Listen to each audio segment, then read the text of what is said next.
Whoa!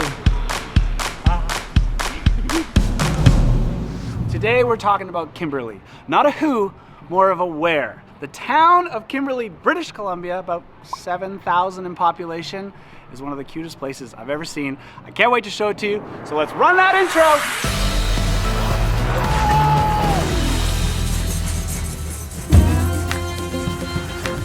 And the best way to get to know a town is through its history. So we're going on the BC Mining Railway here in Kimberley to the underground mine to find out how the town got its start.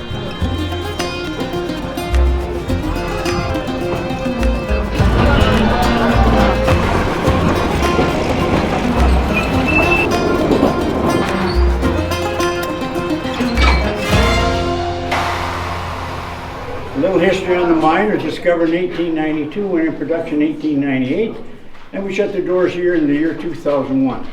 Now, this is the powerhouse, and this machine right here uses water from the creek to power it to make compressed gas, which ran all the hoists, the lifts, and most importantly, the drills.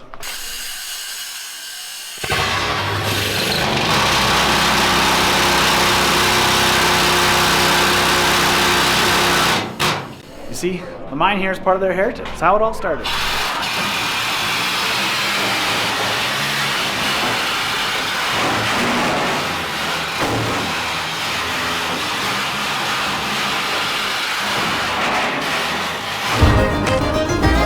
So as you could probably tell by that segment, Kimberley started as a mining town, but the mine closed in 2001, and yet still a thriving town. So let's find out what makes it so awesome right now. Have a good day. Thank you. Everyone comes and stays for the mountain. So whether you are mountain biking, hiking, rock climbing, fishing. But before you do any of those activities, you need to make sure you're prepped for the day with some fresh juice. Stoke juice. From the Centex gas station. Yeah, good call. that stuff is good. Stoke cold press. Literally, house-made juices here at the gas station come to the Centex. It's a thing. All right, we're totally newbies at mountain biking, but we're ready to ride Magic Line. It's a green, and I think we'll be moving on to Uppercut of Blue pretty soon. So for those of you that don't know us, this is my sister Jess. I'm Mike. The channel is called DownieLive. It's both our last names. And it's a bit of an adventure channel, hence like what we're doing today. Also a behind the scenes channel, which I think we're gonna get to do this evening. Welcome, if you're new here, subscribe down below so you don't miss more of us. And I think in the meantime, we're gonna go shred on the bikes for a little bit. Roll. Shredding it. Let's go. I'm gonna leave that in.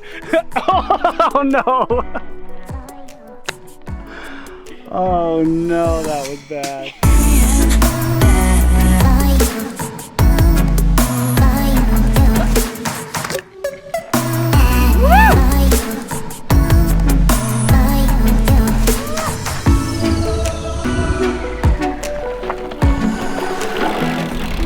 There's nothing better to do after a day of mountain biking than hitting the river in the middle of town.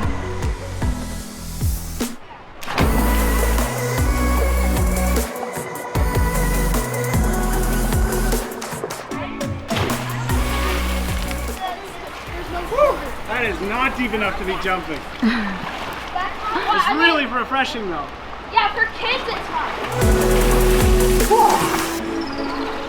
I love this. So Jess and I are staying at the Trickle Creek. The Trickle Creek. Try saying that 3 times really fast. We're staying at the Trickle Creek Lodge. That's up on the mountain resort kind of side, and there's a restaurant inside, the Buckhorn and Maine, that smokes their own meat. So I think we're gonna check that out now. This is Chef Casey here at the Buckhorn and Maine. Today we're gonna make the smokehouse Reuben. Okay. So it's a take on a classic Reuben, which is corned beef, rye, sauerkraut, Thousand Island dressing. But we do ours with house smoked brisket, which makes it a little different. I think that's the key ingredient, house smoked. The first step is we've got to prep up our brisket and get it ready to go in the smoker. Holy! Wow, that's a good looking piece of meat. So this is our brisket, and what we want to do is just take off some of the fat, but we don't want to take off all the fat because that's going to keep the moisture in it. Yeah. So we're just going to add a little bit of our rub. So this is paprika, black pepper, onion powder, garlic powder, brown sugar, and kosher salt. And then we're ready to go to the smoker. So this smoker is a Southern Fried smoker. It's an electric smoker. And then inside here, we've got 50% mesquite chips and 50% applewood chips. But we want to make sure that the fat side is up so the fat runs down over the meat. Okay.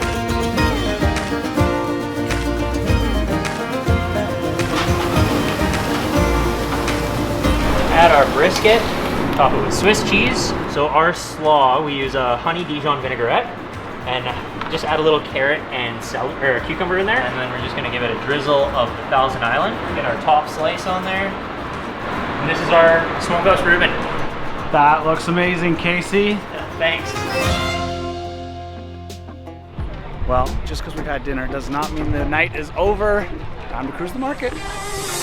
Awesome, thank you.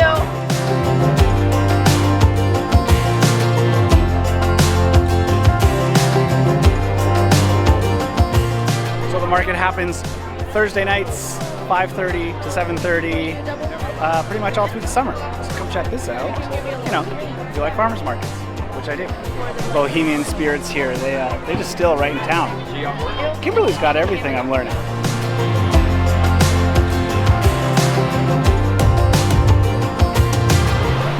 There's like a bunch of these bridges in town that follow the river along, and we're at another one just checking it out. They're really beautiful bridges. Oh, the best part about this whole thing is that I ran into my old friend Amy. I didn't know she lived in Kimberley, but she saw on Instagram that I'm here, and so she was like, Mike, and I was like, Amy! And now here we are, bonus time. Whoa! It's as simple as that. Just takes a loonie. If you're American, that's our Canadian $1 coin. And you get your happy hands. We came for what's known like the outdoor elements, the mountain experiences, all the activities, but it's the town that's winning me over. We also just came for one day thinking like, yeah, that will be enough. It's a small town. And we've had to pack it in. Like I could stay for a week here and be happy. Yeah, come for longer. Yeah.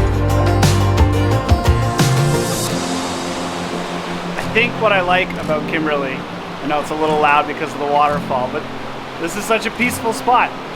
What I like about Kimberley is it is, and I mentioned this in yesterday's video, which you can watch by clicking that up there, but it is off the highway. You have to want to come here to come here. It's not a big tourist trap. Everything is community focused. It's all about the town and the locals, and that's in fact what draws all the tourists like myself.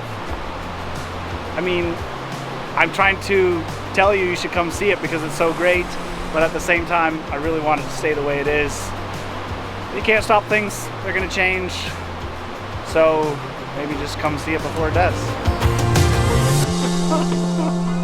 I ordered a single scoop. I got lucky. I'm starting to really like Kimberley. Once you finish checking out the waterfalls, come to Lickety Splits, but it's downstairs. But it's worth it. What kind of flavor do you get? Leave a comment down below. I'm always curious as to if you can like judge a person based on the kind of ice cream they get. I got cookie dough on top and chocolate peanut butter on the bottom. Basically, are you a vanilla person, a chocolate person, or a fruit sorbet type? This is Jess.